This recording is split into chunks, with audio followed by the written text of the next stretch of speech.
샬롬, 이동춘 목사입니다. 오늘도 여러분의 삶이 주님의 평안으로 가득하시길 기원하며 하나님의 말씀을 나누겠습니다. 오늘 주시는 말씀은 사도행전 20장 1절에서 16절 말씀입니다. 이 말씀 중에 1절에서 5절까지 읽도록 하겠습니다. 소요가 그침에 바울은 제자들을 불러 고난 후에 작별하고 떠나 마게도냐로 가니라. 그 지방으로 다녀가며 여러 말로 제자들에게 권하고 헬라에 이르러 거기 석 달 동안 있다가 배 타고 수리하러 가고자 할 그때에 유대인들이 자기를 해하려고 공모함으로 마게도냐를 거쳐 돌아가기로 작정하니 아시아까지 함께 가는 자는 베레아 사람 브로의 아들 소바도와 데살로니가 사람 아리스다고와 세군도와 더베 사람 가이오와와 및 디모데와 아시아 사람 두기고와 드로피모라. 그들이 먼저 가서 드로아에서 우리를 기다리더라. 아멘. 사도행전 20장 1절에서 16절 말씀을 본문으로 사도행전 강의 36번째 시간 가다 라는 제목으로 말씀을 나누도록 하겠습니다. 본문에는 가다 라는 단어가 제법 있습니다. 몇 개나 되는지 찾아볼까요? 1절 가니라, 2절 다녀가며, 3절 가고자 돌아가기로, 4절 가는, 5절 가서, 6절 가서, 10절 내려가서, 11절 떠나가니라, 12절 가서, 13절 가니 그리고 가고자, 14절 가서, 15절 오고 들르고 이르니라, 16절 가기로 가미로라. 이렇게 본문이 모두 16절인데 이 16절 안에 가다라고 하는 단어가 18번이나 등장합니다. 이 단어를 중심으로 다시 읽어보면 느낌이 다르게 다가올 것입니다. 자, 어떤 느낌일 것 같습니까? 에베소에서 은장색 사업가 데메드리오로 인해 촉발된 소요 사태는 대단했죠. 온 시내가 요란할 만큼 대단했습니다. 그러나 시청 서기관의 지혜로 소요 사태는 마무리가 되었습니다. 그의 지혜는 19장 35절에서 40절에 볼 수가 있습니다. 우리는 이 소요 사태를 진정시키는 시청 서기관의 모습을 보면서 그의 지혜에 감탄하게 됩니다. 아, 똑똑하다, 야, 대단하다, 이런 감탄을 하게 됩니다. 그런데 우리의 신앙심은 이기적 해석을 합니다. 하나님이 보낸 사람이 아닐까? 웬만해서는 해결할 수 없어 보이던 소요 사태였습니다.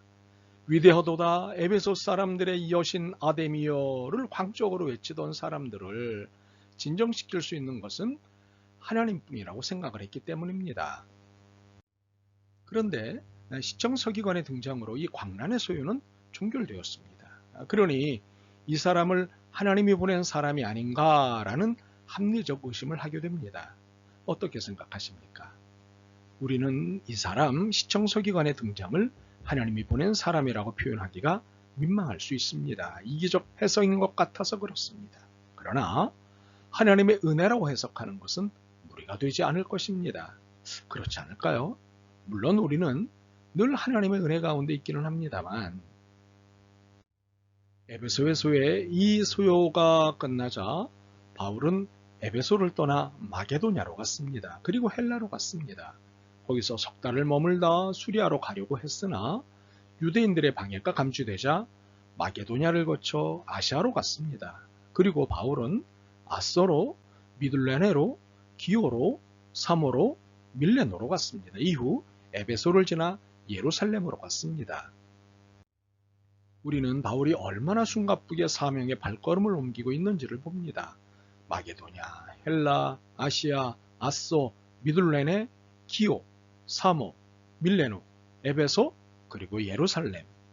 그런데 이는 단지 숨가쁜 발걸음이 아닙니다. 그의 발걸음은 활기찬 발걸음입니다. 역동적이고 에너지가 넘치는 발걸음입니다. 그의 발걸음은 가다이기 때문입니다. 하나님의 특징 중 하나가 가다이십니다. 후회하신 적은 있지만 되돌아가시는 일은 없습니다. 하나님은 기획자요 집행자이시기 때문입니다. 역사의 작가요 연출가이시기 때문입니다. 우리는 돌아서기도 하고 멈추기도 해야 합니다. 우리는 하나님의 아니기 때문이지요. 그러나 결국 하나님의 일꾼으로 살기 때문에 우리의 발걸음은 가다가 됩니다.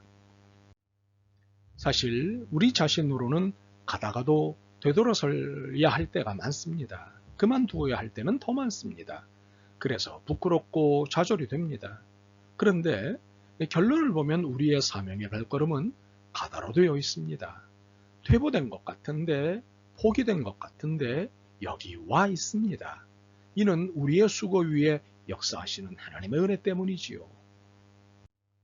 이는 우리 교회도 다르지 않습니다. 가다가도 되돌아서야 할 때가 많았습니다.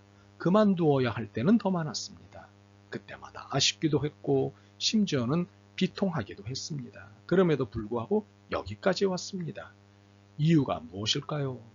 우리가 역경의 때마다 잘 견뎌왔고 잘 극복했기 때문일까요?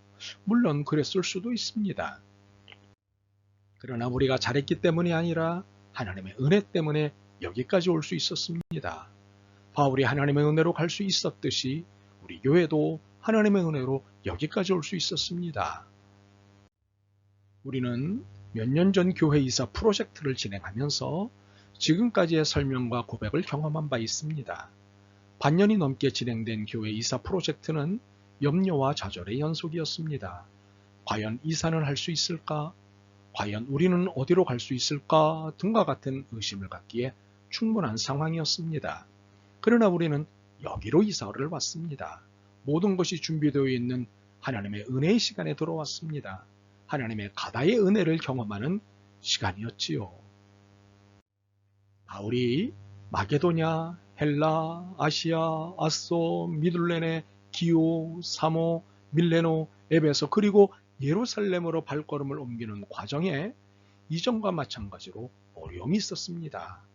헬라에서 수리아로 가려고 했을 때 유대인의 방해를 만났습니다. 그러나 목적지를 수정한 것 외에 가다의 역사는 멈춰지지 않았습니다. 그렇습니다.